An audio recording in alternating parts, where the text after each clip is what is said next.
नमस्कार दोस्तों, मेरा नाम सौम्या दुबे है।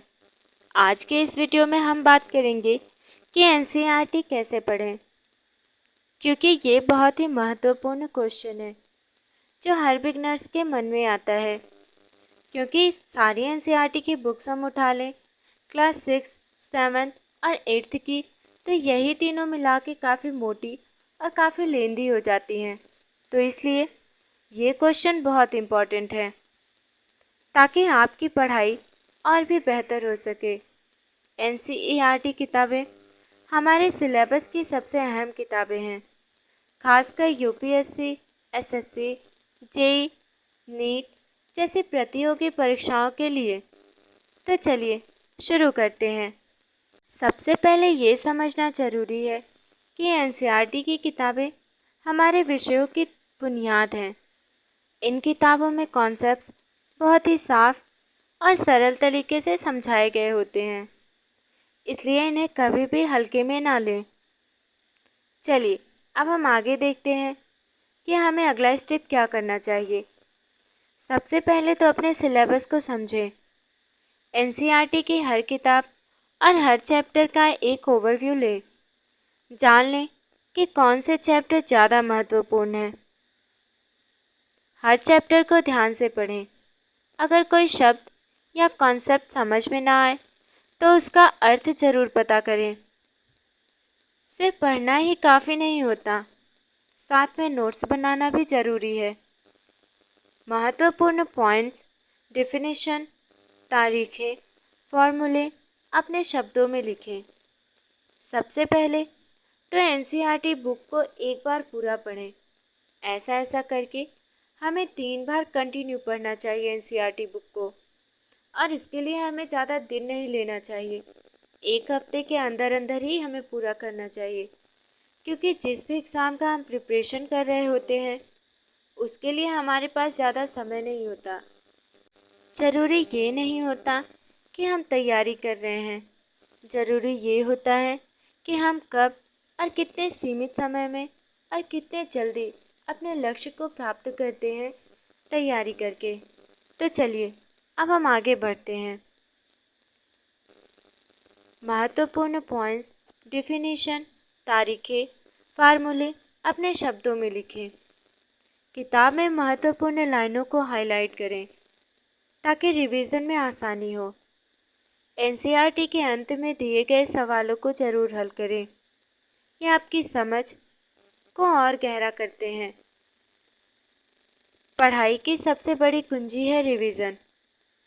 हर हफ्ते पुराने चैप्टर्स को दोबारा पढ़ें। अतिरिक्त सामग्री का उपयोग ना करें। अगर ज़रूरत हो तो ही करें। अगर किसी टॉपिक को समझने में दिक्कत हो तो आप हमें कमेंट में ज़रूर बताएं। हम उस टॉपिक पर वीडियो डालेंगे।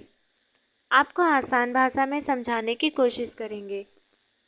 अगर आपको नहीं अच्छा लगता है तो आप किसी और चैनल पर भी जाकर के देख सकते हैं। ज़रूरी ये नहीं है कि आप हमारा ही वीडियो देखें। ज़रूरी ये है कि आपका कॉन्सेप्ट क्लियर होना चाहिए। अन्य किताबें या ऑनलाइन टूल्स का भी इस्तेमाल करें, लेकिन मुख्य फोकस हमेशा एनसीईआरटी पर ही रखें। अब एनसीईआरटी के दौरान हम टाइम को कैसे मैनेजमेंट करें। रोज़ाना पढ़ाई के लिए एक निश्चित समय निर्धारित करें। एक चैप्टर को छोटे छोटे हिस्सों में बांटकर पढ़ें। रिवीजन के लिए छोटे नोट्स और हाइलाइटेड पॉइंट्स का इस्तेमाल करें। अब हम ये जान लेते हैं कि एनसीईआरटी पढ़ने के दौरान हम वो जो सामान्य गलतियाँ करते हैं, अगर हम पहले ही जान लें उन गलतियों के बारे में जो हम भविष्य में चलकर करने वाले हैं, तो हमें ज़्यादा आसानी हो जाती है अपनी तैयारी को लेकर। सबसे पहले एनसीईआरटी को अधूरा या जल्दी बिल्कुल ना पढ़ें। केवल किताब पर हाईलाइट करना लेकिन नोट्स ना बनाना, ये भी एक गलती है। सवालों को अनदेखा करना।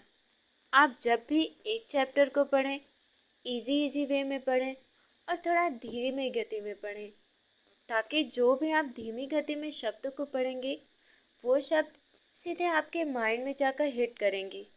इसलिए और उसके बाद चैप्टर को कंप्लीट करने के बाद आखिरी में जो दिए गए सवाल होते हैं उनको ज़रूर अटेम्प्ट करें। इससे क्या होता है कि हमारा मेंस आंसर राइटिंग के लिए भी धीरे धीरे हम प्रिपेयर होते रहते हैं। और एक गलती जो हम लोग बस एक बार बुक्स को पढ़ लेते हैं फिर उसको दोबारा रिवाइज नहीं करते, तो ये भी गलती नोट डाउन कर लीजिए। ये गलती तो बिल्कुल नहीं करनी है, कभी भी नहीं करनी है।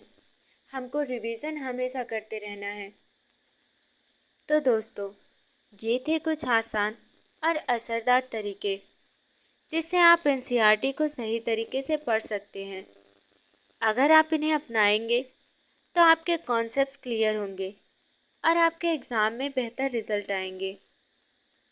अगर आपको ये वीडियो पसंद आया हो तो लाइक और शेयर ज़रूर करें और ऐसे ही और टॉपिक्स के लिए हमारे चैनल को सब्सक्राइब करना ना भूलें।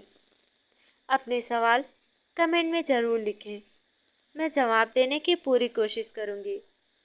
आप सभी का हृदय से धन्यवाद। एनसीईआरटी पढ़ने की और भी स्ट्रेटजीज़ के लिए हमारे चैनल को फॉलो करें।